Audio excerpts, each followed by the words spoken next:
नमस्कार दोस्तों, ज्ञान प्रवाह 24x7 में आपका स्वागत है।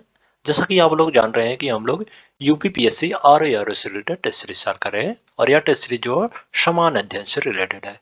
और इस टेस्ट सीरीज में आने वाले यूपीपीसीएस और आरओ एग्जाम के लिए अत्यंत इंपॉर्टेंट क्वेश्चन दिए गए हैं। तो चलिए टाइम को बिना वेस्ट किए आगे बढ़ते हैं और आप लोगों से एक विनम्र निवेदन है कि आप लोग चैनल को सब्सक्राइब कर लीजिए, वीडियो को लाइक करिए, शेयर करिए और कमेंट करिए। और इस वीडियो के पीडीएफ के लिए टेलीग्राम या व्हाट्सएप ग्रुप को ज्वाइन कर लीजिए, जो कि लिंक डिस्क्रिप्शन में दे दिया गया है। तो चलिए स्टार्ट करते हैं। पहला क्वेश्चन आपकी स्क्रीन पे है। निम्नलिखित युग्मों पर विचार कीजिए। जलाशय, राज्य। घाट प्रवाह। घाट प्रवाह जलाशय जो तेलंगाना में नहीं बल्कि यह कर्नाटक में स्थित है। ओके, कर्नाटक में, या जो कर्नाटक में है, कर्नाटक में। तो इसका जो कथन एक है वो गलत हो जाएगा इसमें। और गांधी सागर जलाशय या गांधी सागर जलाशय जो मध्य प्रदेश में स्थित है, तो इसका जो कथन दो है वो सही है। ओके। और इंदिरा सागर जलाशय भी मध्य प्रदेश में है, ना कि आंध्र प्रदेश में, या जो है मध्य प्रदेश में है, यूपी में, ये भी। इसका जो कथन तीन है वो भी गलत हो जाएगा इसमें। और मैथोन मैथोन जलाशय जो झारखंड में है, ना कि छत्तीसगढ़ में, या जो झारखंड में है, झारखंड में। तो इसका जो कथन चार है वो भी गलत हो जाएगा। तो इसमें पूछा गया उपयुक्त में से कितने युग्म जो सही सुमेलित नहीं है, सुमेलित नहीं है। तो इसमें कितने सुमेलित नहीं है? तो इसमें एक, दो और तीन, तीन कथन जो सही सुमेलित नहीं है, जबकि एक कथन जो सुमेलित है। तो इसमें केवल तीन जो सही सुमेलित नहीं है, तो इसमें जो ऑप्शन सी है वो सही हो जाएगा इसमें। नेक्स्ट क्वेश्चन है, सूची 1 को सूची 2 के साथ सुमेलित कीजिए और सूचियों के नीचे दिए गए कूट का प्रयोग करके जो सही उत्तर चुनिए। सूची 1 में क्षेत्र और सूची 2 में राज्य। बघेलखंड क्षेत्र, बघेलखंड क्षेत्र जो मध्य प्रदेश में स्थित है, तो इसका जो ए है वो 2 से सुमेलित हो जाएगा। और कुट्टानाड, कुट्टानाड क्षेत्र जो केरल में स्थित है, तो इसका जो ए बी है वो 3 से सुमेलित हो जाएगा। सौराष्ट्र, सौराष्ट्र क्षेत्र जो है गुजरात में स्थित है, तो इसका जो सी है वो 4 से सुमेलित हो जाएगा। और राढ़, राढ़ क्षेत्र जो है वो ये पश्चिम बंगाल में स्थित है, तो इसका जो डी है वो 1 से सुमेलित हो जाएगा। तो इसमें 2 3 4 1, 2 3 4 1, तो इसका जो ऑप्शन ए है वो सही हो जाएगा इसमें। नेक्स्ट क्वेश्चन, निम्नलिखित में से कौन सा युग्म जो सही सुमेलित नहीं है, सही सुमेलित नहीं है, कौन सा युग्म है ऐसा पूछा गया। ऑप्शन ए है पीर पांजर। पीर पांजल जो है वो ये लघु हिमालय का हिस्सा है, तो इसका जो ए है वो सही सुमेलित है। और पोटावर, पोटावर जो है वो पाकिस्तान के पठार में है, ना कि कुमायूं हिमालय में है, तो इसका जो ऑप्शन बी है वो सही सुमेलित नहीं है, तो इसमें बी द राइट आंसर हो जाएगा। ओके। पोटावर जो है वो ये पाकिस्तान में, पाकिस्तान पठार में यह है, पाकिस्तान पठार में। तो इसका जो कथन दो है वो ऑप्शन बी जो है वो सही सुमेलित नहीं, तो बी द राइट आंसर है। केटू, केटू जो है काराकोरम का हिस्सा है, और करेवा जो है और कश्मीर घाट में स्थित है, तो इसमें जो सी और डी है वो भी सही सुमेलित है, तो इसमें बी द राइट आंसर हो जाएगा। नेक्स्ट क्वेश्चन है, सूची 1 व सूची 2 को सुमेलित कीजिए तथा नीचे दिए गए कूट से सही उत्तर चुनिए। सूची 1 में पर्वत शिखर और सूची 2 में पर्वतमाला। डोडा बेट्टा, डोडा बेट्टा जो है ये नीलगिरी पहाड़ी का पर्वत शिखर है, तो इसका जो ए है वो 1 से सुमेलित हो जाएगा। नंदा देवी, नंदा देवी पर्वत शिखर जो है हिमालय पर्वत में स्थित है, तो इसका जो बी है वो 2 से सुमेलित हो जाएगा। और अमरकंटक, अमरकंटक पर्वत शिखर जो है ये मैकाल पहाड़ी का हिस्सा है, मैकाल पहाड़ी का, तो इसका जो सी है वो 4 से सुमेलित हो जाएगा। और गुरु शिखर, गुरु शिखर जो अरावली, अरावली पर्वत का जो हिस्सा है, तो इसका जो डी है वो 3 से सुमेलित हो जाएगा। तो इसमें 1 2 4 3, 1 2 4 3, तो इसका जो ऑप्शन सी है वो सही हो जाएगा इसमें। नेक्स्ट क्वेश्चन है, सूची 1 को सूची 2 से सुमेलित कीजिए और सूचियों के नीचे दिए गए कूट का प्रयोग करते हुए जो सही उत्तर का चयन कीजिए। सूची 1, सूची 1 में दक्कन ट्रैप, दक्कन ट्रैप जो क्रिटेशियस आदि नूतन काल से संबंधित है, तो इसका जो ए है वो 3 से सुमेलित हो जाएगा। और पश्चिमी घाट, पश्चिमी घाट का संबंध जो उत्तर नूतन जैव से है, तो इसका जो बी है वो 1 से सुमेलित हो जाएगा। और अरावली, अरावली पर्वत जो है ये अरावली पर्वत जो है पूर्व कैम्ब्रियन काल से संबंधित है, पूर्व कैम्ब्रियन काल से, तो इसका जो सी है वो 2 से सुमेलित हो जाएगा। और नर्मदा ताप्ती प्लस जलोढ़ निक्षेप, इनका संबंध जो है अत्यंत नूतन काल से है, तो इसका जो डी है वो 5 से सुमेलित हो जाएगा। तो इसमें 3 1 2 5, 3 1 2 5, तो इसका जो ऑप्शन बी है वो सही हो जाएगा इसमें। नेक्स्ट क्वेश्चन है, निम्नलिखित कथनों पर विचार कीजिए। पहला कथन है झेलम नदी वूलर झील से होकर जाती है, और दूसरा कथन है कृष्णा नदी सीधे कोलेरू झील का भरण करती है, और तीसरा कथन है गंडक नदी के विसर्पण से कांवर झील निर्मित हुई है। उपयुक्त में से कितने कथन जो सही है, ये पूछा गया। झेलम नदी जो है वो लद्दाख में स्थित वेरीनाग झील से निकलती है, और यह जो है पश्चिम की ओर बहती हुई चिनाब में मिल जाती है। चिनाब में मिलने से पहले यह जो वूलर झील में मिलती है। इसका जो ए है वो कथन एक जो है वो सही है। झेलम नदी जो है वूलर झील से होकर बहती है, और कृष्णा नदी जो है वो पूरब की ओर बहती हुई बंगाल की खाड़ी में मिल जाती है, और यह जो क्लोरू झील से इसका कोई संपर्क नहीं है। तो इसका जो कथन दो है वो गलत हो जाएगा। कृष्णा नदी का जो है क्लोरू झील से कोई संपर्क नहीं है। ओके, तो इसमें जो कथन दो है वो गलत हो जाएगा। गंडक नदी, गंडक नदी के विसर्पण से जो कांवर झील निर्मित हुई है, तो इसका जो कथन तीन है वो सही है। तो इसमें केवल दो युग्म जो सही सुमेलित है, तो इसका जो ऑप्शन बी है वो सही हो जाएगा इसमें। नेक्स्ट क्वेश्चन है, यमुना नदी की निम्नलिखित सहायक नदियों के पश्चिम से पूर्व क्रम पर विचार कीजिए। बेतावा, केन, सिंध, चंबल। नीचे दिए गए कूट से सही उत्तर चुनिए। यमुना नदी जो है यमुनोत्री से निकलती है, और यह जो प्रयागराज में गंगा में मिल जाती है। इसकी सहायक नदियां जो पश्चिम से पूर्व क्रम में, सबसे पश्चिम में जो चेनाब नदी है, फिर उसके बाद सिंध नदी है, फिर बेतावा, फिर केन है। ओके, सबसे पश्चिम में ये जो है चेनाब है, फिर उसके बाद सिंध है, फिर उसके बाद बेतावा है, फिर केन है। इसमें 4 3 1 2, 4 3 1 2, तो इसका जो ऑप्शन ए है वो सही हो जाएगा इसमें। नेक्स्ट क्वेश्चन है, निम्नलिखित नदियों को पूर्व से पश्चिम दिशा के क्रम में रखें। कोशी नदी, तीस्ता नदी, गंडक नदी, शारदा नदी। इसको जो पूर्व से पश्चिम दिशा के क्रम में रखना है। सबसे पूर्व में जो अगर देखा जाए तो वो तीस्ता नदी है, तो इसका जो पहले 2 आ जाएगा, फिर उसके बाद कोशी नदी है, कोशी नदी है तो 1 हो जाएगा, फिर उसके बाद गंडक नदी है, फिर 3, फिर उसके बाद शारदा नदी का स्थान है। शारदा नदी जो है सबसे पश्चिम में स्थित है, तो इसका जो 4 आ जाएगा। तो इसमें 2 1 3 4 इधर राइट आंसर हो जाएगा। तो इसमें जो option C, sorry option B जो है वो सही हो जाएगा इसमें। ओके, तीस्ता नदी जो ब्रह्मपुत्र की दाहिनी तट की प्रमुख सहायक नदी है, और कोसी नदी का उद्गम जो है माउंट एवरेस्ट के पास गोसाई थान से होती है, और गंडक नदी जो है तिब्बत नेपाल सीमा पर धौलागिरी पर्वत श्रेणी से निकलकर पटना के निकट सोनपुर में गंगा में मिल जाती है, और शारदा नदी जो तिब्बत के सीमांत पूर्वोत्तर कुमायूं के निकट मिलाम हिमनद से निकलती है, और यह जो भारत नेपाल सीमा के साथ बहती हुई घग्गर नदी में मिल जाती है। शारदा नदी जो है घग्गर नदी की सहायक नदी है, गंडक नदी जो है गंगा की सहायक नदी है, और कोशी भी गंगा की सहायक नदी है, और तीस्ता जो है वो ब्रह्मपुत्र की सहायक नदी है। तो इसमें जो ऑप्शन बी है वो सही हो जाएगा। नेक्स्ट क्वेश्चन है, सूची 1 को सूची 2 के साथ जो सुमेलित कीजिए, और सूचियों के नीचे दिए गए कूट का प्रयोग करते हुए सही उत्तर चुनिए। सूची 1 में अपवाह प्रतिरूप, और सूची 2 में नदियां।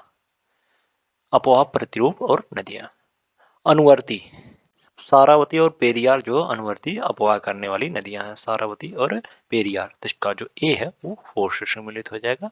और परावर्ती, प्रावर्ती अपवाह के उदाहरण जो हो चंबल और बेतावा है, तो इसका जो बी है वो 3 से सम्मिलित हो जाएगा। और पूर्ववर्ती, पूर्ववर्ती अपवाह के उदाहरण जो है सिंध और ब्रह्मपुत्र नदियां हैं, तो इसका जो सी है वो 1 से सम्मिलित हो जाएगा। और अध्योरोपित, अध्योरोपित अपवाह तंत्र के उदाहरण जो है वो स्वर्णरेखा और सोन नदी है, तो इसका जो डी है वो 2 से सम्मिलित हो जाएगा। तो इसमें 4 3 1 2, 4 3 1 2, तो इसका जो ऑप्शन बी है वो सही हो जाएगा इसमें।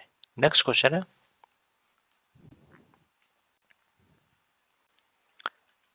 सूची 1 को सूची 2 से सुमेलित कीजिए। सूची 1 में बीच, और सूची 2 में अवस्थिति। कोलवा बीच, कोलवा बीच जो गोलवा बीच या कोलवा समुद्र तट जो है गोवा में स्थित है, इसका जो ए है वो 2 से सुमेलित हो जाएगा। और मंगरोल, मंगरोल बीच जो है वो ये गुजरात में स्थित है, तो इसका जो बी है वो 3 से सम्मिलित हो जाएगा। और कन्नूर झील, कन्नूर बीच, कन्नूर बीच जो केरल में स्थित है, तो इसका जो सी है वो 4 से सुमेलित हो जाएगा। और बकखाली बकखाली बीच जो है वो ये पश्चिम बंगाल में स्थित है, तो इसका जो डी है वो 1 से सुमेलित हो जाएगा। तो इसमें 2 3 4 1, 2 3 4 1, तो इसका जो ऑप्शन डी है वो सही हो जाएगा इसमें। नेक्स्ट क्वेश्चन है, निम्नलिखित युग्मों में से कौन सा सुमेलित नहीं है? जलप्रपात, नदी। शिव समुद्रम जलप्रपात, शिव समुद्रम जलप्रपात जो कावेरी नदी पर स्थित है, तो इसका जो ऑप्शन है वो सही सुमेलित है।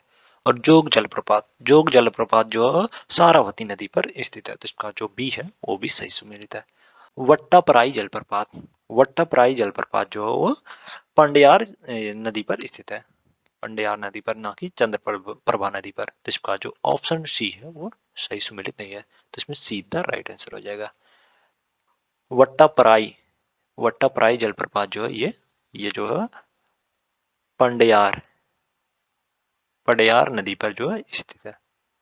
पड़यार नदी जो ये तमिलनाडु में स्थित है, तमिलनाडु में है। ओके, तो इसमें जो ऑप्शन सी है वो सही हो जाएगा। नेक्स्ट क्वेश्चन है, निम्नलिखित में से कौन सा सुमेलित नहीं है? दर्रे राज्य में स्थिति, सिपकिला सिपकिला दर्रा, सिपकिला दर्रा जो हिमाचल प्रदेश में स्थित है, तो इसका जो ए है वो सही सुमेलित नहीं है, तो इसमें जो ए है वो सही हो जाएगा। सिपकिला दर्रा जो है वो जम्मू कश्मीर में नहीं बल्कि यह जो है हिमाचल प्रदेश में स्थित है। ओके, और जिलेपला जो सिक्किम में स्थित है, बोमडीला जो अरुणाचल प्रदेश में, और माना और नीद ये जो दर्रे जो है वो उत्तराखंड में स्थित है, तो इसमें जो ऑप्शन ए है वो सही सुमेलित नहीं है, तो इसमें ए द राइट आंसर हो जाएगा। ओके, नेक्स्ट क्वेश्चन है, निम्नलिखित कथनों में से कौन सा सही है? पहला, उत्तर से दक्षिण भारत की तरफ दर्ज तापमान घटता है। और दूसरा कथन है, उत्तरी भारत के मैदानों में वर्षा पश्चिम से पूरब की तरफ बढ़ती है। उत्तर भारत से दक्षिण भारत की तरफ दर्ज तापमान जो है बढ़ता है, क्योंकि दक्षिण भारत जो है वो उष्ण कटिबंध में स्थित है, जबकि उत्तर भारत जो है उपोष्ण कटिबंध में स्थित है, तो इसका जो कथन एक है वो गलत हो जाएगा। ओके, उत्तर से दक्षिण को, उत्तर भारत से दक्षिण भारत की तरफ जाने पर जो है दर्ज तापमान जो बढ़ता है, ना कि घटता है, या जो है बढ़ता है, क्योंकि दक्षिण भारत जो है वो उष्ण कटिबंध में स्थित है, जबकि उत्तर भारत जो उपोष्ण कटिबंध में स्थित है। ओके, तो इसमें जो कथन एक है वो गलत हो जाएगा।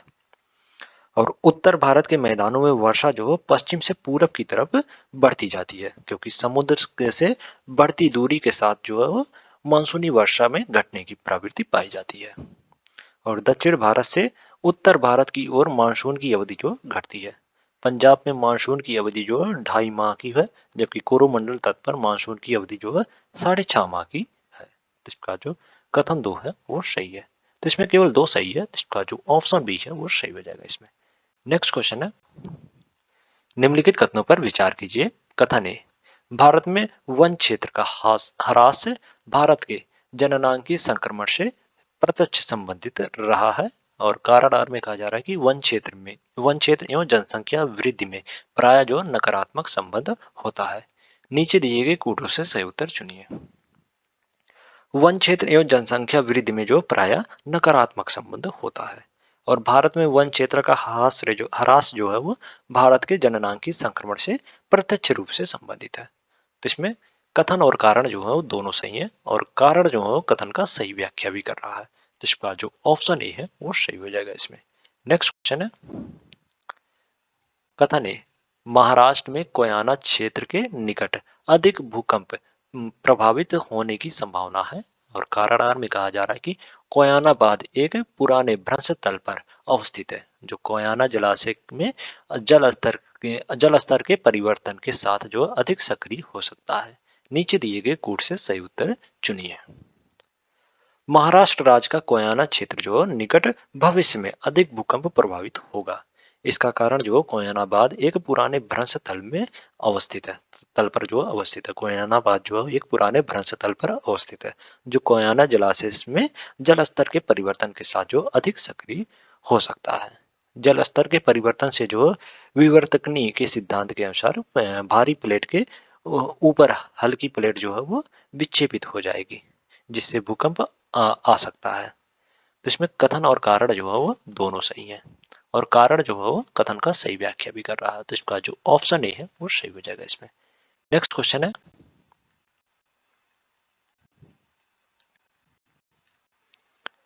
हरित क्रांति के प्रथम चरण के भाग के रूप में निम्नलिखित में से किन राज्यों में खाद्यान्नों की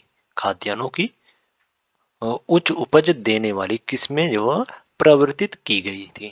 पहला है आंध्र प्रदेश, दूसरा तमिलनाडु, तीसरा पंजाब और चौथा हरियाणा। नीचे दिए गए कोड का प्रयोग करके सही उत्तर चुनिए। हरित क्रांति का प्रथम चरण जो 1966 से 70 के मध्य हुआ था, हरित क्रांति का प्रथम चरण। और इसमें जो उच्च उपज देने वाली फसलों की किस्में आंध्र प्रदेश, पंजाब, हरियाणा, पश्चिमी उत्तर प्रदेश तथा गुजरात में जो परिवर्तित की गई थी। तो इसमें 1, 2 और 4, 1, 3 और 4 जो सही हो जाएगा, जबकि तमिलनाडु में जो है यह किस्में नहीं परिवर्तित दी गई थी। तो इसका जो कथन 2 है वो गलत हो जाएगा। तो इसमें 1, 3 और 4 जो सही है। तो इसमें 1, 3, 4, इसमें कोई एक कथन नहीं दिया गया यार, इसको एक कर लो। तो इसमें जो ऑप्शन ए है वो सही हो जाएगा, सॉरी ऑप्शन बी जो है वो सही हो जाएगा। 2 को जो है 1 बना लो, इसमें मिस प्रिंट दिया गया। ओके, 2 के 1 बना लो। नेक्स्ट क्वेश्चन है, सूची 1 को सूची 2 से सुमेलित कीजिए तथा नीचे दिए गए कूट से जो है सही उत्तर चुनिए। सूची 1 में क्षेत्र और सूची 2 में स्थानांतरित खेती। पश्चिमी घाट, पश्चिमी घाट में स्थानांतरित खेती को जो कुमारी कहा जाता है। तो इसका जो ए है वो 4 से सुमेलित हो जाएगा। और दक्षिण पूर्वी राजस्थान में स्थानांतरित खेती को जो वाल्तेयर कहा जाता है, वाल्तेयर। तो इसका जो बी है वो 2 से सुमेलित हो जाएगा। और उत्तर पूर्वी भारत में जो स्थानांतरित कृषि को झूम कहा जाता है। तो इसका जो सी है वो 3 से सुमेलित हो जाएगा। और मध्य प्रदेश तथा छत्तीसगढ़ में स्थानांतरित कृषि को जो दहिया कहा जाता है। तो इसका जो डी है वो 1 से सुमेलित हो जाएगा। तो इसमें 4, 2, 3, 1, 4, 2, 3, 1। तो इसका जो ऑप्शन ए है वो सही हो जाएगा इसमें। नेक्स्ट क्वेश्चन, निर्देश आगामी प्रश्नांशों में 2 वक्तव्य हैं, एक को जो कथन है तथा दूसरे को कारण आर कहा गया है। इन दोनों वक्तव्यों का ध्यानपूर्वक परीक्षण कर इन प्रश्नांशों का उत्तर जो नीचे दिए गए कूट की सहायता से चुनिए। कथन है, गहन निर्वाह कृषि क्षेत्र में पशुपालन की नगण्य भूमिका है। और कारण आर में कहा जा रहा है कि पूर्ण क्षेत्र में कृषि वैज्ञानिक प्रजनन विधियों के अभाव के कारण जो पशुपालन में बाधाओं का सामना करते हैं। गहन कृषि में निश्चित समय अवधि में फसलों का जो अधिकाधिक उत्पादन करने के लिए भूमि की प्रत्येक इकाई पर अधिक मात्रा में पूंजी एवं श्रम का उपयोग किया जाता है। और अधिक जनसंख्या घनत्व तथा पूंजी की कम उपलब्धता वाले क्षेत्र में जो रासायनिक उर्वरकों, उन्नत बीजों, कीटनाशक दवाइयों, सिंचाई और फसल परिवर्तन एवं कृत्रिम उपकरणों जैसे ट्रैक्टर, हार्डवेयर आदि के प्रयोग से जो है इस प्रकार की कृषि संपन्न की जाती है। और इसके क्षेत्र जो है जापान, भारत, चीन आदि में है। समानता 200 से अधिक समस्या गहनता वाले क्षेत्र जो है सघन कृषि क्षेत्र माने जाते हैं। इस प्रकार इसमें और सघन कृषि क्षेत्र में जो है वह पशुपालन की भूमिका नगण्य होती है। तो इस प्रकार जो इसमें कथन जो है वो सही है, कथन जो है सही है किंतु कारण जो है वो गलत है। तो इसमें केवल कथन सही है किंतु कारण गलत है। तो इसका जो ऑप्शन सी है वो सही हो जाएगा इसमें। नेक्स्ट क्वेश्चन है, निम्नलिखित में से कौन सा सुमेलित नहीं है? भाषा, देश। डेनिश, डेनिश भाषा जो है डेनमार्क की भाषा है। तो इसका जो ए है वो सही सुमेलित है। डच, डच जो है वो नीदरलैंड की भाषा है। तो इसका जो बी है वो भी सही सुमेलित है। और मंदारिन, मंदारिन जो है चीन की भाषा है। तो इसका जो सी है वो भी सही सुमेलित है। और बहास, बहास जो है ये थाईलैंड की भाषा नहीं है, थाईलैंड की भाषा जो है थाई है। थाई जो है थाईलैंड की भाषा है, ना कि बहास। तो इसका जो ऑप्शन डी है वो सही सुमेलित नहीं है। तो इसमें जो ऑप्शन डी है वो सही हो जाएगा। ओके, नेक्स्ट क्वेश्चन है, निम्नलिखित देशों में से किन्हें स्वर्णिम अर्धचंद्र में सम्मिलित किया जाता है? पहला अफगानिस्तान, दूसरा ईरान, तीसरा इराक और चौथा पाकिस्तान। नीचे दिए गए कूटों से सही उत्तर का चयन कीजिए। अफगानिस्तान, ईरान, पाकिस्तान को जो स्वर्णिम अर्धचंद्र कहा जाता है और ये जो अफीन अफीन उत्पादक देश है। ओके, तो इसमें 1, 2 और 4 जो है वो सही हो जाएगा। तो इस प्रकार इसमें जो ऑप्शन डी है वो सही हो जाएगा इसमें। ओके। और थाईलैंड, लाओस और म्यांमार को जो है स्वर्णिम त्रिभुज कहा जाता है। स्वर्णिम त्रिभुज जो अगर आए क्वेश्चन में, स्वर्णिम स्वर्णिम त्रिभुज, अगर स्वर्णिम त्रिभुज क्वेश्चन में आए तो उसे जो है Thailand, Thailand, Laos, Thailand, Laos और म्यांमार, इन तीनों को जो स्वर्णिम त्रिभुज कहा जाता है। तो इसमें जो ऑप्शन डी है वो सही हो जाएगा। नेक्स्ट क्वेश्चन है, सूची 1 को सूची 2 से सुमेलित कीजिए तथा सूचियों के नीचे दिए गए कूट से सही उत्तर का चयन कीजिए। सूची 1 में देश और सूची 2 में राजधानी। अजरबैजान, अजरबैजान की राजधानी जो आबू है, इसका जो ए है वो 3 से सुमेलित हो जाएगा। और गैम्बिया, गैम्बिया की राजधानी जो बांजुल है, तो इसका जो बी है वो 1 से सुमेलित हो जाएगा। कजाकिस्तान, कजाकिस्तान की राजधानी जो नूर सुल्तानिया अस्ताना है, तो इसका जो सी है वो 4 से सम्मिलित हो जाएगा। और लाटविया, लाटविया की राजधानी जो रीगा है, तो इसका जो डी है वो 2 से सम्मिलित हो जाएगा। तो इसमें 3, 1, 4, 2, 3, 1, 4, 2, तो इसका जो ऑप्शन ए है वो सही हो जाएगा इसमें। नेक्स्ट क्वेश्चन है,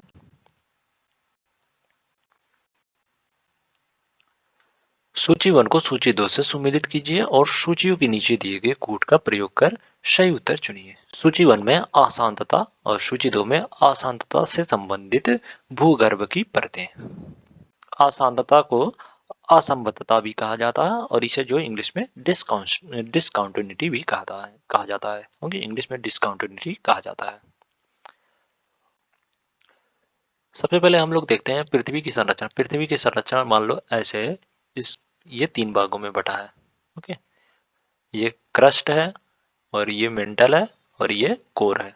कोर क्रस्ट को 2 भागों में बांटा गया है, ऊपरी क्रस्ट, ये ऊपरी क्रस्ट है, ये निचली क्रस्ट है। ओके, और मेंटल को भी 2 भागों में बांटा गया, ऊपरी मेंटल, निचली मेंटल, और कोर को जो बाह्य कोर, आंतरिक कोर में बांटा विभाजित किया गया है। ओके, तो गुटेनबर्ग असंबद्धता, गुटेनबर्ग असंबद्धता जो है वो निचली मेंटल, निचला मेंटल, ये निचला मेंटल है, निचले मेंटल को, एक मिनट, ओके अब सही है, ये निचला मेंटल है, निचले मेंटल और बाह्य कोर, ये बाह्य कोर है और ये निचला मेंटल है। इन दोनों को जो विभाजित करेगा उसको जो है ये गुटेनबर्ग असंबद्धता कहा जाता है। तो इसमें निचला मेंटल और बाहरी कोर को कहा जाता है गुटेनबर्ग असंबद्धता। तो इसका जो ए है वो 2 से सम्मिलित हो जाएगा।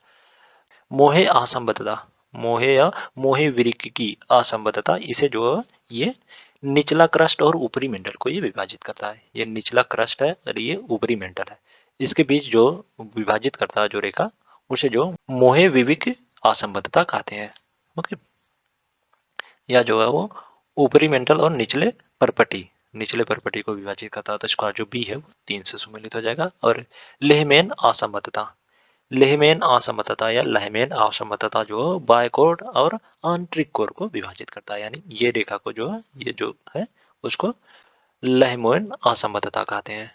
ओके, तो इसका जो ए सी है वो वर्ण से सम्मिलित हो जाएगा। बाह्य कोड और आंतरिक कोड को विभाजित करने वाली रेखा को लहमैन असमर्थता कहते हैं। तो इसका जो सी है वो वर्ण से सम्मिलित हो जाएगा। और कोनेराड असमर्थता, कोनराड असमर्थता जो है वो ऊपरी क्रस्ट और निचले क्रस्ट को विभाजित करने वाली रेखा होती है, यानी ये जो क्रस्ट है तो ये ऊपरी क्रस्ट और निचली क्रस्ट को विभाजित करने वाली रेखा को जो कोरेनाड असमर्थता कहते हैं। तो इसका जो डी है वो 1 से सम्मिलित हो जाएगा। सॉरी, डी जो है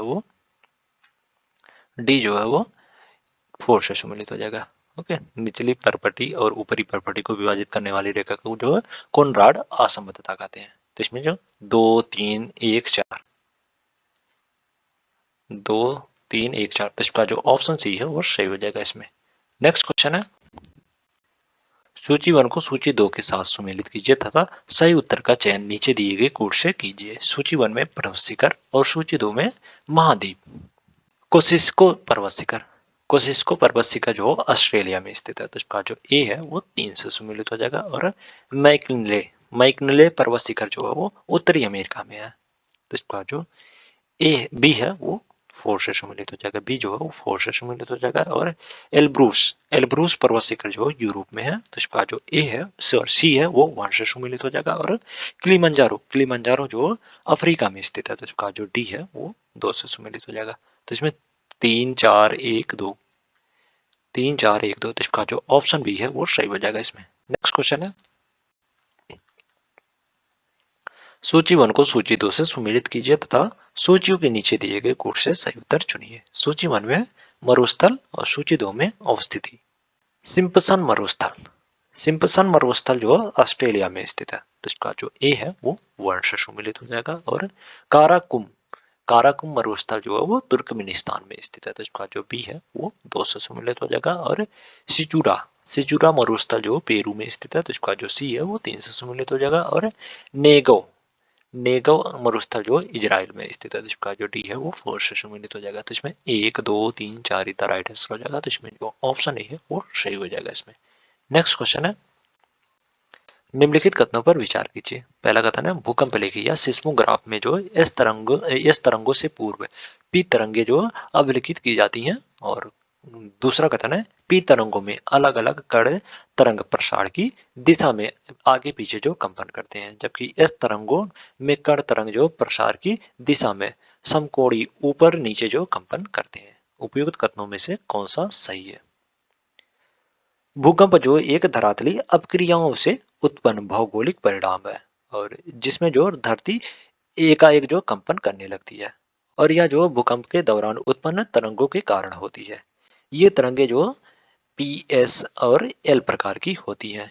सिस्मोग्राफ जो भूकंप तरंगों के मापन का एक यंत्र है, और सिस्मोग्राफ पर जो एस तरंगों से पहले पी तरंगों की अभिलेखन की जाती है। तो इसका जो कथन एक है वो सही है। ओके। और पी तरंगे जो है वो अलग अलग कण तरंगे प्रसार की दिशा में आगे पीछे कंपन करती हैं। पी तरंगे जो है ऐसे ऐसे करके चलती हैं। ओके, आगे पीछे, आगे जाएंगे पीछे जाएंगे फिर आगे जाएंगे फिर पीछे जाएंगे फिर आगे जाएंगे फिर पीछे जाएंगे, ऐसे ऐसे पी तरंगे चलती हैं। जबकि एस तरंगे जो है वो ऊपर नीचे करके जो है एस तरंगे चलती हैं ऐसे। ये एस तरंगे हैं और ये जो है पी तरंगे हैं। ओके, तो इसमें जो कथन 2 है वो भी सही है। तो इसमें दोनों कथन जो है सही है, तो इसका जो ऑप्शन सी है वो सही हो जाएगा इसमें। नेक्स्ट क्वेश्चन है, निम्नलिखित युग्मों पर विचार कीजिए। नदी, सागर। मेकांग मेकांग नदी जो है वो दक्षिण चीन सागर में जाके गिरती है, ना कि अंडमान सागर में। तो इसका जो कथन एक है वो सही सुमेलित नहीं है। ओके, इसमें पूछा गया है उपयुक्त युग्मों में से कौन सा जो सही सुमेलित है। टेम्स टेम्स नदी जो है वो उत्तरी सागर में जाके गिरती है, ना कि आयरिश सागर में। या जो है उत्तरी उत्तरी सागर में जाके गिरती है, और या जो है वो दक्षिण चीन सागर में, दक्षिण चीन सागर में। तो इसका जो कथन 2 है वो भी गलत हो जाएगा। वोल्गा नदी जो है कैस्पियन सागर में गिरने वाली नदी है, तो इसका जो बी है वो सॉरी कथन 3 जो है वो सही है। ओके, और जाम्बेजी जाम्बेजी नदी जो है हिंद महासागर में गिरती है, तो इसका जो कथन 4 है वो भी सही सुमेलित है। तो इसमें केवल 3 और 4 जो है सही सुमेलित है, तो इसका जो ऑप्शन सी है वो सही हो जाएगा इसमें। नेक्स्ट क्वेश्चन है, सूची 1 को सूची 2 से सुमेलित कीजिए तथा सूचियों के नीचे दिए गए कोड से जो है सही उत्तर चुनिए। सूची 1 में महासागर और सूची 2 में अधिकतम गहराई बिंदु।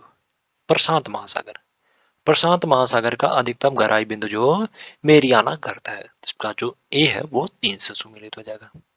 सॉरी, ए जो है वो 3 से सुमेलित हो जाएगा। ओके, और आर्कटिक महासागर की अधिकतम गहराई बिंदु जो है वो मोयाल गर्त है, तो इसका जो बी है वो 4 से सम्मिलित हो जाएगा।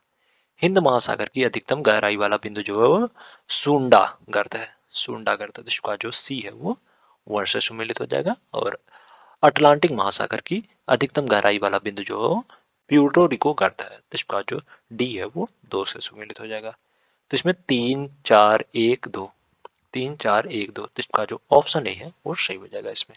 नेक्स्ट क्वेश्चन है, निम्नलिखित प्रश्नों में 2 वक्तव्य हैं। एक को कथन ए तथा दूसरे को जो कारण आर कहा गया है। इन वक्तव्यों का सावधानी पूर्वक परीक्षण कर इन प्रश्नों का जो उत्तर नीचे दिए गए कूट की सहायता से चुनिए। कथन ए, लघु ज्वार भाटाओं के समय उच्च ज्वार जो समान से निम्नतर तथा निम्न ज्वार समान से जो उच्चतर होता है। और कारणार में कहा जा रहा है कि लघु ज्वार भाटा जो वृहत ज्वार भाटा से के विपरीत पूर्ण चंद्र के स्थान पर नव चंद्र के समय होता है। लघु ज्वार भाटा के समय जो उच्च ज्वार समान से निम्नतर तथा निम्न ज्वार जो समान से उच्चतर होता है, जबकि लघु ज्वार भाटा जो वृहत ज्वार भाटा के विपरीत पूर्ण चंद्र के स्थान पर नव चंद्र का समय नहीं हो सकता, क्योंकि लघु ज्वार होने की स्थिति में जो सूर्य चंद्रमा तथा पृथ्वी की स्थिति जो समकोणीय होती है, जबकि वृहत ज्वार के लिए इनकी स्थिति जो है एक सीधी में होती है। तो इस प्रकार इसमें कथन जो है वो सही है, जबकि कथन कारण जो है वो गलत है। तो इसका जो ऑप्शन सी है वो सही हो जाएगा इसमें। नेक्स्ट क्वेश्चन है,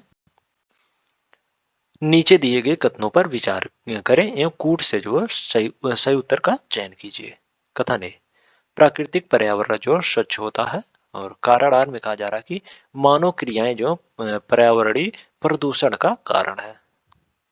प्राकृतिक पर्यावरण जो स्वच्छ होता है, जबकि पर्यावरण को जो दूषित करने में मानव क्रियाएं जो उत्तरदायी होती हैं। और उत्पत्ति के स्रोत के आधार पर जो पर्यावरणीय प्रदूषण को दो भागों में विभाजित किया जा सकता है, प्राकृतिक प्रदूषण और मानव निर्मित प्रदूषण। प्राकृतिक प्रदूषण जो अपनी साइबरनेटिक्स क्षमता के कारण जो प्राकृतिक रूप से हुए प्रदूषण को आत्मसात करने में सक्षम है, परंतु मानव जनित परिवर्तनों के कारण जो पर्यावरण में होने वाला प्रदूषण जो अपनी तीव्रता के कारण समानता अनुत्क्रमणीय होता है। तो इस प्रकार जो कथन और कारण जो है दोनों सही है, लेकिन कारण जो है कथन का सही व्याख्या नहीं कर रहा है। तो इसका जो ऑप्शन बी है वो सही हो जाएगा इसमें।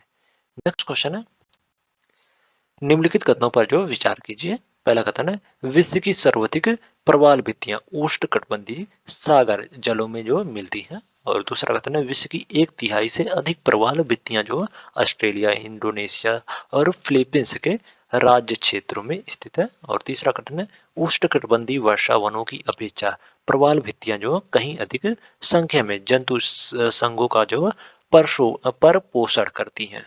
उपयुक्त कथनों में से कौन सा सही है?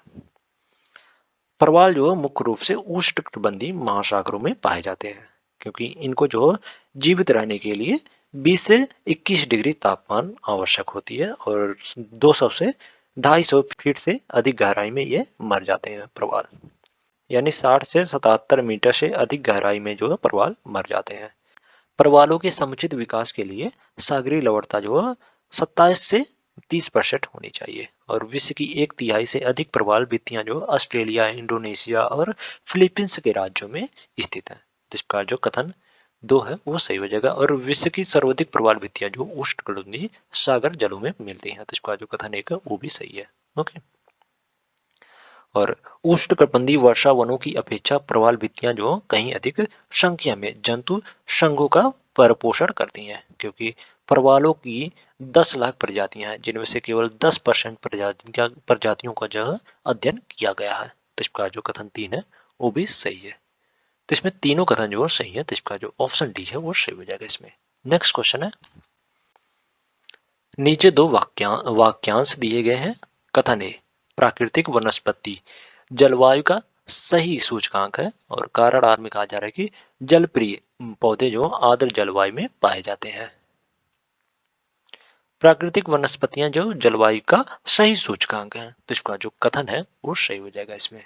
और जलप्रिय पौधे जो आर्द्र जलवायु में पाए जाते हैं, तो इसका जो कथन कारण है वो भी सही है। ओके। तो इसमें कथन और कारण जो है दोनों सही है, लेकिन कारण जो है कथन का सही व्याख्या नहीं कर रहा है। तो इसका जो ऑप्शन बी है वो सही हो जाएगा इसमें। नेक्स्ट क्वेश्चन है, भट्टी तेल यानी फर्नेस ऑयल के संदर्भ में निम्नलिखित कथनों पर जो विचार कीजिए। पहला कथन है, यह तेल परिष्करणी यानी रिफाइनरी का एक उत्पादक है। और दूसरा कथन है, कुछ उद्योग इसका उपयोग ऊर्जा उत्पादन के लिए करते हैं। और तीसरा कथन है, इसके उपयोग से पर्यावरण में गंधक का उत्सर्जन होता है। उपयुक्त कथनों में से कौन सा सही है? फर्नेस तेल या ईंधन तेल जो पेट्रोलियम रिफाइनरी का एक उप उत्पादक है। तो इसका जो उत्पाद है, तो इसका जो कथन एक है वो सही है। ओके। फर्निश तेल जो है वो रिफाइनरी का एक उत्पाद है, तो इसका जो कथन एक है वो सही हो जाएगा। और कुछ उद्योग जो है फर्निश तेल का उपयोग जो है ऊर्जा के रूप में करते हैं, ऊर्जा उत्पादन के लिए करते हैं, तो इसका जो कथन 2 है वो भी सही है। ओके। और फर्निश ऑयल के उपयोग से पर्यावरण में गंधक का जो उत्सर्जन होता है, तो इसका जो कथन 3 है वो भी सही है। तो इसमें तीनों कथन जो फर्निश ऑयल के संबंध में सही है, तो इसका जो ऑप्शन डी है वो सही हो जाएगा इसमें। नेक्स्ट क्वेश्चन है, प्रदूषण को उनके दीर्घकालिक प्रभाव के साथ दिए गए कूट की सहायता से सुमेलित कीजिए। प्रदूषक और प्रभाव। Carbon monoxide. कार्बन मोनोऑक्साइड जो है वो लीवर और किडनी को क्षति पहुंचाता है, यानी प्रभावित करता है, तो इसका जो ए है वो वर्ड से सुमेलित हो जाएगा। और नाइट्रोजन के ऑक्साइड। नाइट्रोजन के ऑक्साइड जो कैंसर होता है, नाइट्रोजन के ऑक्साइड से जो है कैंसर होता है, या जो बी जो है वो 2 से सम्मिलित हो जाएगा। धूल कण। धूल कण जो श्वास संबंधित रोगों को प्रभावित करते हैं, तो इसका जो सी है वो 30 से सम्मिलित हो जाएगा। और शीशा। शीशा जो है वो केंद्रीय नर्वस सिस्टम को डैमेज करता है, क्षति पहुंचाता है या प्रभावित करता है, तो इसका जो डी है वो 4 से सम्मिलित हो जाएगा। तो इसमें 1 2 3 4 इधर राइट आंसर हो जाएगा, तो इसका जो ऑप्शन सी है वो सही हो जाएगा इसमें। नेक्स्ट क्वेश्चन है,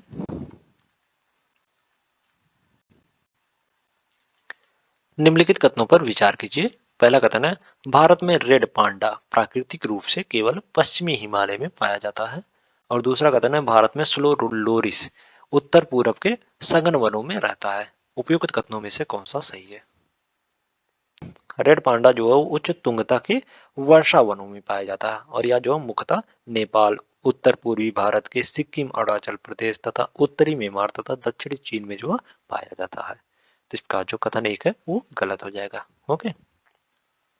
और जबकि स्लो लोरिस जो पूर्वोत्तर भारत, चीन के यूनान प्रांत, वर्मा, जावा द्वीप तक के विस्तृत क्षेत्र में सघन वनों में पाया जाता है, तो इसका जो कथन 2 है वो सही है। भारत में स्लो लोविस जो है वो उत्तर पूर्व के सघन वनों में जो है रहता है, तो इसमें जो कथन 2 है वो सही है। तो इसमें केवल 2 सही है, तो इसका जो ऑप्शन बी है वो सही हो जाएगा इसमें। नेक्स्ट क्वेश्चन है, निम्नलिखित में से कौन सा युग्म जो सही सुमेलित नहीं है? पहला है, महान हिमालय राष्ट्र उद्यान। महान हिमालय राष्ट्र उद्यान जो है ये हिमाचल प्रदेश में स्थित है, तो इसका जो ए है वो सही सुमेलित है। ओके। और राजा जी राष्ट्र उद्यान, राजा जी राष्ट्र उद्यान जो है उत्तराखंड में स्थित है, तो इसका जो बी है वो भी सही सुमेलित है। और केवला देव राष्ट्र उद्यान, केवला देव राष्ट्र उद्यान जो है ये राजस्थान के भरतपुर जिले में स्थित है, और यह जो है एक पक्षी संरक्षण क्षेत्र है, और इसे जो 1982 में राष्ट्रीय पार्क का दर्जा दिया गया था, तो इसका जो कथन सी है, ऑप्शन सी है वो सही सुमेलित नहीं है। यह जो है राजस्थान में स्थित है, ना कि आंध्र प्रदेश में, तो इसमें जो ऑप्शन सी है वो सही हो जाएगा। और वन विहार राष्ट्रीय उद्यान जो मध्य प्रदेश में स्थित है, तो इसमें जो डी है वो भी सही सुमेलित है, तो इसमें सीधा राइट आंसर हो जाएगा। नेक्स्ट क्वेश्चन है, निम्नलिखित में से कौन सा युग्म जो सही सुमेलित नहीं है? अभिलेख, शासक। नासिक अभिलेख। नासिक अभिलेख जो गौतमी पुत्र के शासनकाल में लिखा गया था, बनवाया था, तो इसका जो ए है वो सही सुमेलित है। हाथी गुफा अभिलेख, हाथी गुम्फा अभिलेख जो है वो खारवेल ने के समय में बना था, तो इसका जो बी है वो भी सही सुमेलित है। ओके। और भीतरी अभिलेख, भीतरी अभिलेख जो स्तन गुप्त के शासनकाल में हुआ था, ना कि पुलकेशिन द्वितीय के शासनकाल में। पुलकेशिन द्वितीय के शासनकाल में जो एहोल एहोल अभिलेख लिखा गया था, तो इसमें जो ऑप्शन सी है वो सही सुमेलित नहीं है। ओके, तो इसमें सीधा राइट आंसर हो जाएगा। नेक्स्ट क्वेश्चन है, सूची 1 को सूची 2 से सुमेलित कीजिए और सूचियों के नीचे दिए गए कोड का प्रयोग कर जो है सही उत्तर चुनिए। सूची 1 में है मोहनजोदड़ो। मोहनजोदड़ो से जो पट्टेदार मोहनजोदड़ो से जो पट्टेदार जल निकास और नर्तकी की मूर्ति का साक्ष्य मिला है, तो इसका जो ए है वो 2 से सुमेलित हो जाएगा। लोथल, लोथल से जो युग्म समाधान और गोदी का साक्ष्य मिला है, तो इसका जो बी है वो 1 से सुमेलित हो जाएगा। बनवाली, बनवाली से जो है वो हल्की पकी मिट्टी की प्रकृति मिली है, तो इसका जो सी है वो 4 से सुमेलित हो जाएगा। और कालिंगबंगा, कालिंगबंगा से जो जुते हुए खेत की साक्ष्य मिला है, तो इसका जो डी है वो 3 से सुमेलित हो जाएगा। तो इसमें 2 1 4 3 2 1 4 3, तो इसका जो ऑप्शन बी है वो सही हो जाएगा इसमें। नेक्स्ट क्वेश्चन है, निम्नलिखित वक्तव्यों पर विचार कीजिए तथा नीचे दिए गए कूट से जो सही उत्तर का चयन कीजिए। कथन है, सर्वाधिक वर्षा सर्वाधिक वर्ष, यहाँ वर्ष होना चाहिए, सर्वाधिक वर्षों में गौतम बुद्ध जो सरायवस्ती में रहे। और दूसरा कारण आर में कहा जा रहा है कि सरायवस्ती के राजा प्रसेनजीत गौतम बुद्ध की आयु थे। गौतम बुद्ध का सबसे अधिक प्रचार जो कौशल राज्य में हुआ था और इसकी राजधानी, कौशल राज्य की राजधानी जो थी वो सरायवस्ती थी। ओके, और यहाँ पर जो बुद्ध ने 21 वर्ष वास किए थे, 21 वर्ष रहे थे। और ये जो सर्वाधिक वर्ष यहीं पर बिताए थे सरायवस्ती में गौतम बुद्ध। तो इसका जो कथन है वो सही हो जाएगा इसमें। ओके, और केशव नरेश प्रसेनजीत और अवंती नरेश प्रघोत जो गौतम बुद्ध के समकालीन थे। तो इसका जो कारण है वो भी सही है, लेकिन कारण जो है कथन का सही व्याख्या नहीं कर रहा। तो इसका जो ऑप्शन बी है वो सही हो जाएगा इसमें। नेक्स्ट क्वेश्चन है, सूची 1 को सूची 2 से सुमेलित कीजिए तथा सूचियों के नीचे दिए गए कूट से जो सही उत्तर का चयन कीजिए। सूची 1, चंद्रगुप्त। चंद्रगुप्त को यूरोपीय लेखक जो है सेंड्रोकोटस कहते थे। चंद्रगुप्त को जो सेंड्रोकोटस के नाम से जाना जाता है। तो इसका जो ए है वो 2 से सम्मिलित हो जाएगा। बिंदुसार, बिंदुसार जो इसको अमित्रघात के नाम से भी जाना जाता है। तो इसका जो सी है, सॉरी बी है, वो 3 से सम्मिलित हो जाएगा। अशोक, अशोक को जो प्रियदर्शिका के नाम से भी जाना जाता है। तो इसका जो सी है वो 1 से सम्मिलित हो जाएगा। और चाणक्य, चाणक्य जो है इनको विष्णुगुप्त के नाम से भी जाना जाता है। तो इसका डी जो है वो 4 से सम्मिलित हो जाएगा। तो इसमें 2 3 1 4, 2 3 1 4। तो इसका जो ऑप्शन सी है वो सही हो जाएगा इसमें। नेक्स्ट क्वेश्चन है, नीचे 2 कथन दिए गए हैं जिनमें से एक को जो कथन ए तथा दूसरे को जो कारण आर कहा गया है। कथन ए, भारत पर तुर्क आक्रमण जो सफल हुआ। और कारण आर में कहा जा रहा है कि उत्तर भारत में राजनीतिक एकता नहीं थी। नीचे दिए गए कूट से सही उत्तर का चयन कीजिए। तुर्की आक्रमण के समय जो उत्तर भारत में राजनीतिक एकता का अभाव था, जिससे जो तुर्की आक्रमण जो काफी सफल हुए थे। तो इसका जो कथन और कारण जो है वो दोनों सही है और कारण जो है कथन का सही व्याख्या भी कर रहा है। तो इसका जो ऑप्शन ए है वो सही हो जाएगा इसमें। नेक्स्ट क्वेश्चन है, उपरोक्त प्रश्न में 2 वक्तव्य दिए गए हैं जिनमें से एक को जो कथन ए और दूसरे को कारण आर कहा गया है। और इन दोनों वक्तव्यों का जो सावधानी पूर्वक परीक्षण कर इन प्रश्नों का जो उत्तर नीचे दिए गए कूट की सहायता से चुनिए। कथन है, मोहम्मद बिन तुगलक जो दिल्ली छोड़ने के बाद 2 वर्ष तक जो स्वर्गद्वारी नामक शिविर में रहा। और कारण आर में कहा जा रहा है कि उस समय दिल्ली एक प्रकार के प्लेग से बर्बाद हो गई थी और बहुत से लोग जो मारे गए थे। मोहम्मद बिन तुगलक का समय जो उसकी असफल योजनाओं के साथ प्राकृतिक आपदाओं के लिए भी जाना जाता है। और इसी क्रम में जो है उसके राज्य में 12 वर्ष का अकाल पड़ा। और इसके कारण जो देश के विभिन्न हिस्सों से लोग जो केंद्र की तरफ पलायन करने लगे। और अचानक जनसंख्या दबाव बढ़ने एवं उनके अनुरूप सुविधाओं के अभाव के कारण जो महामारी फैल गई। और इस समय सुल्तान ने जो स्वर्गदारी नामक अस्थिर शिविर में निवास किया था 2 वर्ष तक। तो इसका जो कथन है वो सही हो जाएगा इसमें। ओके, और सुल्तान ने काफी राहत के उपाय किए और करों को जो माफ कर दिया।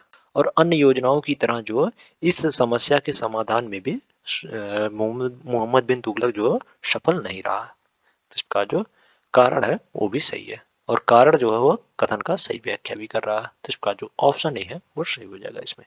नेक्स्ट क्वेश्चन है, सूची 1 को सूची 2 से सुमेलित कीजिए और सूचियों के नीचे दिए गए कूट से जो है सही उत्तर चुनिए। सूची 1 में राजवंश और सूची 2 में राजधानी।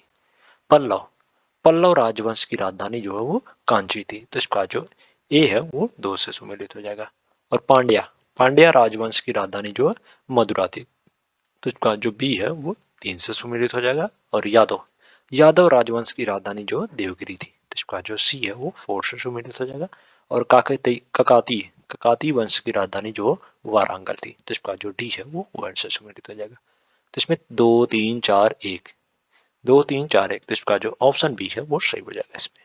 नेक्स्ट क्वेश्चन है, सूची 1 को सूची 2 से सुमेलित कर नीचे दिए गए कूट से सही उत्तर चुनिए।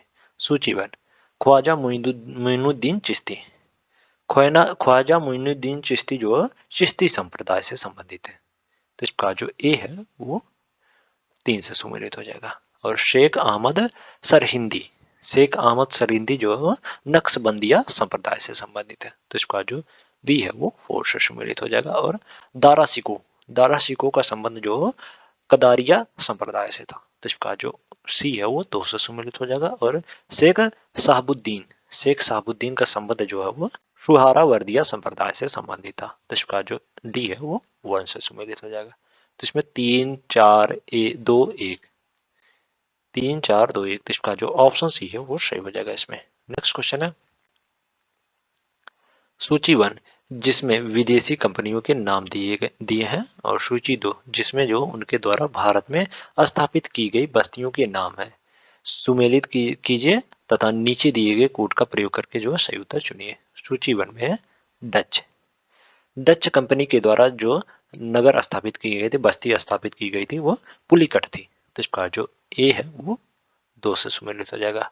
और अंग्रेज, अंग्रेजों द्वारा जो बस्ती स्थापित की गई थी वो हुगली थी। तो इसका जो बी है वो 3 से सुमेलित हो जाएगा। पुर्तगालियों द्वारा गोवा को बसाया गया था। तो इसका जो सी है वो 1 से सुमेलित हो जाएगा। और फ्रांसीसी, फ्रांसीसियों ने जो चिनूसुरा चिनूसुरा और फ्रांसीसियों ने जो चिनसुरा नामक बस्ती बसाई थी। तो इसका जो डी है वो 4 से सुमेलित हो जाएगा। तो इसमें 2 3 1 4, 2 3 1 4, तो इसका जो ऑप्शन सी है वो सही हो जाएगा इसमें। नेक्स्ट क्वेश्चन है निम्नलिखित में से कौन युग्म सुमेलित नहीं है? कौन सा युग्म जो सुमेलित नहीं है? दुर्लभ, राय दुर्लभ जो बंगाल नवाब सुजाउद्दौला का कोषाध्यक्ष था। तो इसका जो ए है वो कथन एक जो है वो सही सुमेलित है। ओके। जगत सेठ, जगत सेठ जो मुर्शिदाबाद यानी बंगाल का जो सेठ था। तो इसका जो बी है कथन 2 जो है वो भी सही सुमेलित है। मोहम्मद रजा खां, मोहम्मद रजा खां जो है वो बंगाल का दीवान था, ना कि बिहार का, या जो बंगाल का दीवान था, बंगाल का दीवान। तो इसका जो कथन 3 है वो गलत हो जाएगा। और राजा सिताब राय, राजा सिताब राय जो है वो बिहार के दीवान थे, बिहार के दीवान थे। तो इसका जो कथन 4 है वो भी गलत हो जाएगा। तो इसमें 1 और 2 जो है सही सुमेलित है। तो इसमें पूछा गया कौन सा सही सुमेलित नहीं है? तो इसमें 3 और 4 जो है सही सुमेलित नहीं है। तो इसमें जो ऑप्शन डी है वो सही हो जाएगा इसमें। नेक्स्ट क्वेश्चन है सूची 1 को सूची 2 से सुमेलित कीजिए और सूचियों के नीचे दिए गए कूट की सहायता से जो सही उत्तर को चुनिए। सूची 1 में घटनाएं और सूची 2 में व्यक्ति। प्रथम मैसूर युद्ध, प्रथम मैसूर युद्ध जो 1967 से 69 तक चला था। 1767 से 69 तक, 1767 से 69 तक, 1767 प्रथम मैसूर युद्ध ये जो है 1767 से 69 तक प्रथम मैसूर युद्ध चला था। और प्रथम मैसूर युद्ध के समय जो अंग्रेजी सेना का नेतृत्व किया था वो कर्नल स्मिथ था। तो इसका जो ए है वो 5 से संबंधित है। ओके, कर्नल स्मिथ से संबंधित है प्रथम मैसूर युद्ध। तो इसमें ए है 5 से सम्मिलित हो जाएगा। द्वितीय मैसूर युद्ध, द्वितीय मैसूर युद्ध जो है वो 1780 में, 1780 से 84 के मध्य हुआ था। 80 से 84 के मध्य द्वितीय मैसूर युद्ध हुआ था। और उस समय जो वारेन हेस्टिंग गवर्नर जनरल था उसमें। तो इसमें जो बी है वो 2 से सम्मिलित हो जाएगा, बी 2 है 2 से सम्मिलित हो जाएगा। और तृतीय मैसूर युद्ध, तृतीय मैसूर युद्ध का समय जो है ये तृतीय मैसूर युद्ध 1790 से 92 के मध्य हुआ था। और इस समय लॉर्ड कॉर्नवालिस जो गवर्नर जनरल था। तो इसका जो सी है वो 1 से सम्मिलित हो जाएगा। और चतुर्थ मैसूर युद्ध, चतुर्थ मैसूर युद्ध जो है वो 1799 में हुआ था, 1799 में हुआ था।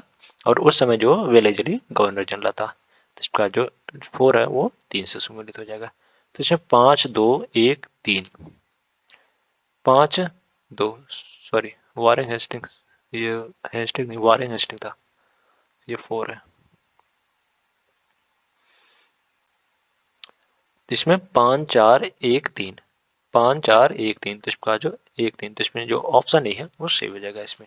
ओके, नेक्स्ट क्वेश्चन है भारतीय इतिहास के संदर्भ में निम्नलिखित कथनों में से जो कौन सा कथन सही है? पहला हैदराबाद राज्य में आरकोट की निजामत का उदय हुआ, और दूसरा कथन है विजयनगर साम्राज्य से मैसूर राज्य का जो उदय हुआ, और तीसरा कथन है रुहेलखंड राज्य का गठन जो अहमद शाह दुरानी द्वारा अधिकृत राज्य क्षेत्र में से हुआ। नीचे दिए गए कूट का प्रयोग कर जो सही उत्तर चुनिए। हैदराबाद से जो आरकोट की निजामत का उदय हुआ था, तो इसका जो कथन एक है वो सही हो जाएगा इसमें। ओके। और विजयनगर साम्राज्य के पतन के पश्चात जो उसके अवशेषों पर जो स्वतंत्र मैसूर राज्य की स्थापना हुई थी, तो इसका जो कथन दो है वो भी सही सम्मिलित है। और स्वतंत्र रुहेलखंड राज्य की स्थापना जो गंगा घाटी क्षेत्र में वीर दाऊद एवं उसके पुत्र अली मोहम्मद खान ने की थी, न कि अहमद शाह दुरानी द्वारा किया गया था। तो इसका जो कथन 3 है वो गलत हो जाएगा। तो इसमें केवल 1 और 2 जो है सही है, तो इसका जो ऑप्शन ए है वो सही हो जाएगा इसमें। नेक्स्ट क्वेश्चन है, रैयतवाड़ी बंदोबस्त के संदर्भ में निम्नलिखित कथनों पर विचार कीजिए। पहला कथन है किसानों द्वारा लगान जो सीधे सरकार को दिया जाता था, और दूसरा कथन है सरकार रैयतों को जो पट्टे देती थी, और तीसरा कथन है कर लगाने के पूर्व भूमि का जो सर्वेक्षण और मूल्य निर्धारित किया जाता था। उपयुक्त में से कौन सा कथन जो सही है? रैयतवाड़ी बंदोबस्त में जो किसान द्वारा लगान जो सीधे सरकार को दिया जाता था, और सरकार जो रैयतों को पट्टे देती थी, तथा कर लगाने के पूर्व जो भूमि का सर्वेक्षण और मूल्य निर्धारित किया जाता था। और बंबई तथा मद्रास के अधिकांश भाग में जो रैयतवाड़ी व्यवस्था लागू की गई थी। तो इसमें तीनों कथन जो है वो सही है रैयतवाड़ी बंदोबस्त संबंध के संबंध में। तो इसका जो ऑप्शन सी है वो सही हो जाएगा। और यह जो है रैयतवाड़ी बंदोबस्त बंबई बंबई तथा मद्रास के अधिकांश भागों में जो रैयतवाड़ी बंदोबस्त लागू किया गया था। तो इसमें जो ऑप्शन सी है वो सही हो जाएगा। नेक्स्ट क्वेश्चन है, हिंद स्वराज में महात्मा गांधी जो है रेलवे की आलोचना करते हैं, क्योंकि रेलवे पहला प्लेग के कीटाणु का वाहक है, और दूसरा कथन है अकाल की बारंबारता का साधन है, और तीसरा कथन है समाज में वर्ग विभेद उत्पन्न करने के लिए जो उत्तरदायी है, और चौथा कथन है दुर्घटना प्रवण है। नीचे दिए गए कूट का प्रयोग कर सही उत्तर चुनिए। महात्मा गांधी ने हिंद स्वराज नामक पुस्तक 1919 में गुजराती भाषा में लिखी थी, और इस पुस्तक में महात्मा गांधी जो आधुनिक सभ्यता की आलोचना करते हैं। उनके अनुसार रेलवे, डॉक्टर तथा वकील जो है भारत की गरीबी के कारण है, और उन्होंने कहा कि रेलवे ने ब्रिटिश को जो है भारत पर नियंत्रण रखने में सुविधा प्रदान की, तथा अकाल, प्लेग तथा वर्ग भेद की आदि की समस्या का कारण है। तो इसमें 1, 2 और 3 ये तीनों कथन जो सही है, जबकि कथन 4 जो है वो गलत है। तो इसमें ऑप्शन ए जो है वो सही हो जाएगा इसमें। ओके। नेक्स्ट क्वेश्चन है, सूची 1 को सूची 2 से सुमेलित कीजिए एवं सूचियों के नीचे दिए गए कोड से जो है सही उत्तर चुनिए। सूची 1 में आंदोलन और सूची 2 में वर्ष। पबना आंदोलन, पबना आंदोलन जो है वो या बंगाल में 1873 से 1876 के मध्य हुआ था। बंगाल में जो 1873 से 76 के मध्य पबना आंदोलन हुआ था। तो इसका जो ए है वो 2 से सम्मिलित हो जाएगा। एका आंदोलन, एका आंदोलन जो 1921 से 22 के मध्य अवध में हुआ था। अवध के किसानों ने चलाया था एक आंदोलन। ओके, अवध में एक आंदोलन हुआ था 1921 से 22 के मध्य। तो इसका जो बी है वो 3 से सम्मिलित हो जाएगा। संथाल विद्रोह, संथाल विद्रोह जो 1855 से 56 ईस्वी में आदिवासियों के द्वारा जो सिद्धू और कुन्हा के नेतृत्व में दामे कोही में चलाया गया था। तो इसका जो सी है वो 1 से सम्मिलित हो जाएगा। और ताना भगत आंदोलन, ताना भगत आंदोलन जो बिहार में 1904 में चलाया गया था। तो इसका जो डी है वो 4 से सम्मिलित हो जाएगा। तो इसमें 2, 3, 1, 4, 2, 3, 1, 4, तो इसका जो ऑप्शन बी है वो सही हो जाएगा इसमें। नेक्स्ट क्वेश्चन है, सूची 1 तथा सूची 2 का जो है सुमेल कीजिए तथा सूचियों के नीचे दिए गए कोड से सही उत्तर का चयन कीजिए। सूची 1, लक्ष्मीबाई, लक्ष्मीबाई की मृत्यु जो है युद्ध में मारी गई थी, लक्ष्मीबाई युद्ध करते हुए। तो इसका जो ए है वो 4 से सम्मिलित हो जाएगा। तात्या टोपे, तात्या टोपे जो गिरफ्तार हुए और फांसी दे दी गई थी, उनकी मृत्यु इस प्रकार हुई थी। तो इसका जो बी है वो 3 से सम्मिलित हो जाएगा। नाना साहेब, नाना साहेब जो नेपाल चले गए थे, नेपाल भाग गए थे, प्लान कर गए थे। तो इसका जो बी सी है वो 2 से सम्मिलित हो जाएगा। और बहादुर शाह, बहादुर शाह जो है वो रंगून निर्वासित किए गए थे, रंगून निर्वासित किए गए थे। जिसका जो डी है वो वर्ण से सम्मिलित हो जाएगा। तो इसमें 4 3 2 1 इधर राइट आंसर हो जाएगा। तो इसका जो ऑप्शन सी है वो सही हो जाएगा इसमें। नेक्स्ट क्वेश्चन है, प्रार्थना समाज के बारे में निम्नलिखित में से कौन सा कथन जो सही है। पहला कथन है इसका उद्देश्य हिंदू समाज में सुधार करना था, और दूसरा कथन है यह जो महाराष्ट्र में आधारित था, और तीसरा कथन है इसका विश्वास जो एक ईश्वरवाद था, और चौथा कथन है इसने ब्रह्म समाज को जो बहुत प्रभावित किया था। नीचे दिए गए कूट का प्रयोग कर जो है सही उत्तर चुनिए। प्रार्थना समाज की स्थापना जो वर्ष 1867 में बंबई में आत्माराम पांडु ने किया था। 1867 में प्रार्थना समाज की स्थापना जो पांडुरंग ने किया था 1867 में। ओके, 1867 में बंबई में। और प्रार्थना समाज ने हिंदू धर्म में व्याप्त भ्रष्टाचार के विरुद्ध जो आवाज उठाई तथा हिंदू समाज में जो सुधार करने का प्रयास किया। प्रार्थना समाज जो एक ईश्वरवाद में गहन विश्वास करता था, और इन्होंने जो बाल विवाह, प्रथा प्रथा, बहु विवाह तथा जाति प्रथा आदि का जो विरोध किया, तथा स्त्री शिक्षा एवं विधवा पुनर्विवाह को जो प्रोत्साहित किया। लड़की एवं लड़के की आयु जो सीमा में वृद्धि हेतु मांग की। प्रार्थना समाज को जो लोकप्रिय बनाने का कार्य जो रनाडो ने किया था। तो इसमें और यह प्रार्थना समाज जो ब्रह्म समाज को प्रभावित नहीं किया था। तो इसका जो कथन 4 है वो गलत हो जाएगा, जबकि 1 2 और 3 जो है ये तीनों जो कथन है वो प्रार्थना समाज के बारे में सही है। तो इसका जो ऑप्शन सी है वो सही हो जाएगा इसमें। नेक्स्ट क्वेश्चन है, निम्नलिखित में से कौन सा सुमेलित नहीं है। ए पांडुरंग, ए पांडुरंग ने जो है प्रार्थना समाज की स्थापना की थी। ओके, प्रार्थना समाज की स्थापना जो है ए पांडुरंग यानी आत्माराम पांडुरंग ने की थी। और इसकी प्रार्थना समाज की स्थापना जो है प्रार्थना समाज की स्थापना 1867 में की थी ए पांडुरंग ने। तो इसका जो ऑप्शन है वो सही सुमेलित है। दयानंद सरस्वती, दयानंद सरस्वती ने जो है आर्य समाज की स्थापना की थी ये, और इसकी स्थापना जो है 1875 में हुई थी, आर्य समाज की स्थापना। ओके, तो इसका जो ऑप्शन भी है वो भी सही से मिलता है। राजा राम मोहन राय, राजा राम मोहन राय जो है वो ब्रह्म समाज की स्थापना की थी, और 1828 में 1828 में जो है ब्रह्म समाज की स्थापना की थी, ना कि आदि ब्रह्म समाज की। आदि ब्रह्म समाज की स्थापना, इसकी स्थापना जो आदि ब्रह्म समाज की स्थापना जो है वो देवेंद्रनाथ टैगोर ने की थी। देवेंद्रनाथ टैगोर ने, देवेंद्रनाथ टैगोर ने,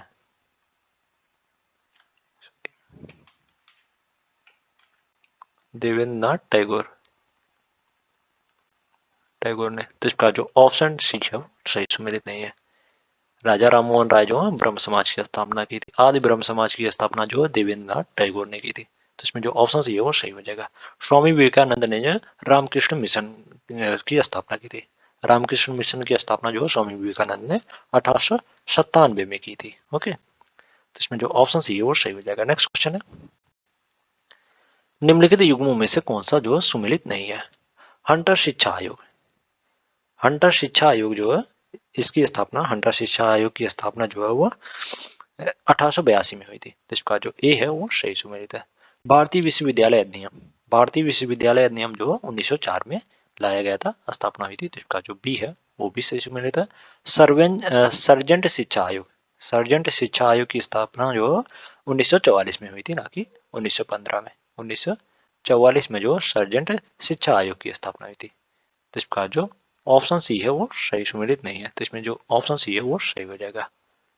ओके, और हार्टोंग समिति की स्थापना जो 1919 में 29 में सॉरी 1929 में की हुई थी। तो इसका जो ऑप्शन डी है वो भी सही सुमेलित है। तो इसमें जो ऑप्शन सी है वो सही हो जाएगा। तो आज के लिए इतना ही। अगले नेक्स्ट वीडियो में हम लोग इस टेस्ट सीरीज को जो है कंप्लीट करेंगे। और अगर वीडियो अच्छी लगी हो तो वीडियो को लाइक कर दीजिएगा, और इसी प्रकार के वीडियो के लिए जो है चैनल को सब्सक्राइब कर लीजिएगा। Thank you so much.